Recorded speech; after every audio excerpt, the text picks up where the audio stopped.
far surpassing the expectations of their creator. The wayfarer had ultimately swayed the course of history. Arthur, true to his word, began the process of establishing a true representative democracy. For better or worse, the fate of London would be tied to the will of the people. Camelot continued to fight the enemies of democracy wherever they found them, ensuring fair and free elections in the region. Falling to their demise, the final seconds of Smythe's life were spent watching their replacement shrink into the distance. He considered the events leading up to this moment and all the ways such a fate could have been avoided. However, in some small part, it came as a relief. Passing the torch had always been part of the plan, and now his job was done. The future was no longer his burden to carry. The Wayfarer, remembered as Gaheris in the new legend of the Round Table, was honored for generations to come, not as an individual, but as a part of something greater.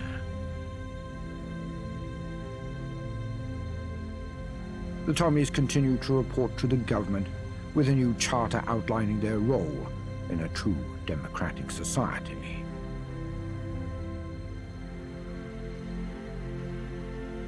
With Pete Davies at the helm, the Roundels rebounded.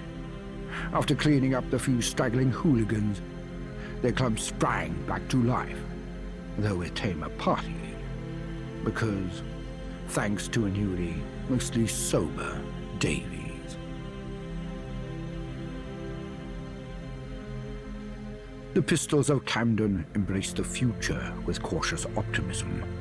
While life in Camden didn't change all that much, the rest of London adopting a way of life similar to their own was reassuring. Following the Battle of Westminster, the Camden Council discussed the Wayfarer's actions in depth. The Wayfarer was declared an honorary member of the Council for their involvement in the uprising. For the time being, Miller's men were left alone. They were deemed too much of a hassle to deal with, and Islington was blockaded. While they would occasionally sneak out and attack neighboring boroughs, their rage, for the most part, turned inwards.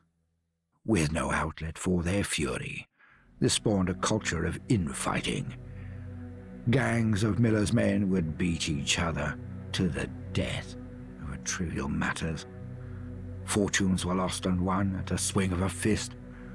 Only one thing united them: their devotion to their leader, Miller. The Normans rolled their dice at destiny, but came up with only snake eyes. Their attack on Westminster was short-lived, going completely unnoticed during the chaos at the Battle of Westminster. Due to a severe error in trajectory, their artillery fired directly into the air at a 90-degree elevation angle. It landed directly onto their own vessel, a successful and fatal hit.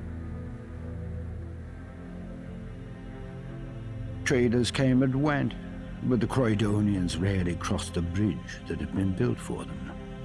They regarded the rest of the world with disinterest, and they were better off for it. The Tommies never returned to Brighton, and their independence was guaranteed for years to come. They became a safe haven for those in London seeking a simpler life.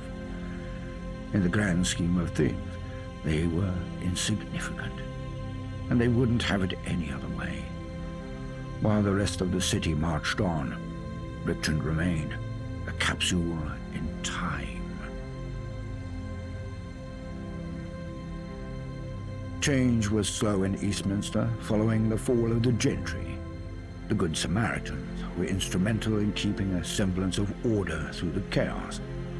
With their newfound autonomy, the flame of community spirit burned brighter than ever.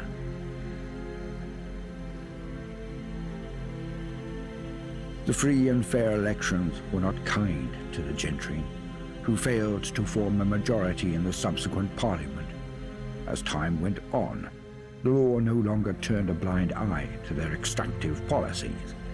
This financial shock caused a significant decline in the Westminster surplus.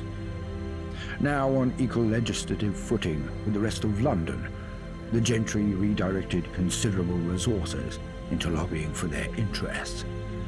This investment would ensure they retained their economic dominance. The Wayfarer retrieved all the lost plays for the troupe at Shakespeare's Globe. The theatre prospered in the New World as it had in the Old, entertaining the people of London indefinitely. The vagabonds surged in strength under their popular leader, gaining wide control over East London. For those that were part of Sebastian Gaunt's growing cult following, it was a golden time. For those who were formerly with the Syndicate, or suspected of being so, dark and bloody days would come. The Thames folk decided they'd had enough of the disappearances. A movement formed to leave London for good. Those who stayed behind did so forever, looking behind their backs.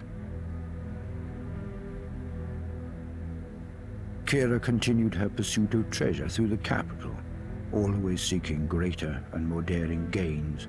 But though riches greased her palms, it was never enough, and so she decided to leave London, endeavoring to explore beyond the capital. Her new quest is to become the most famed adventurer in the world.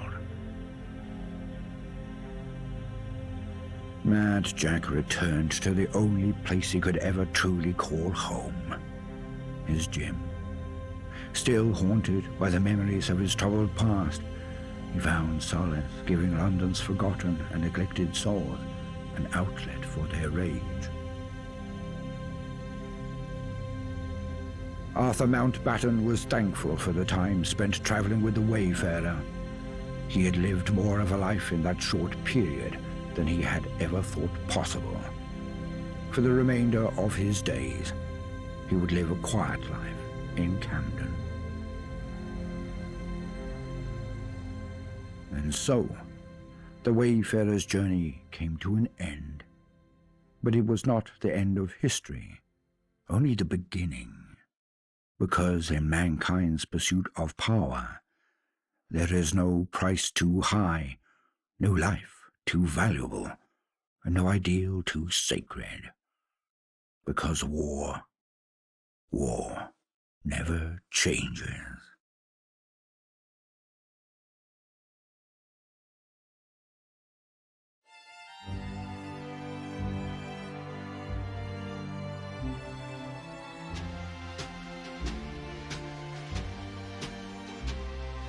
We'll meet again. Don't know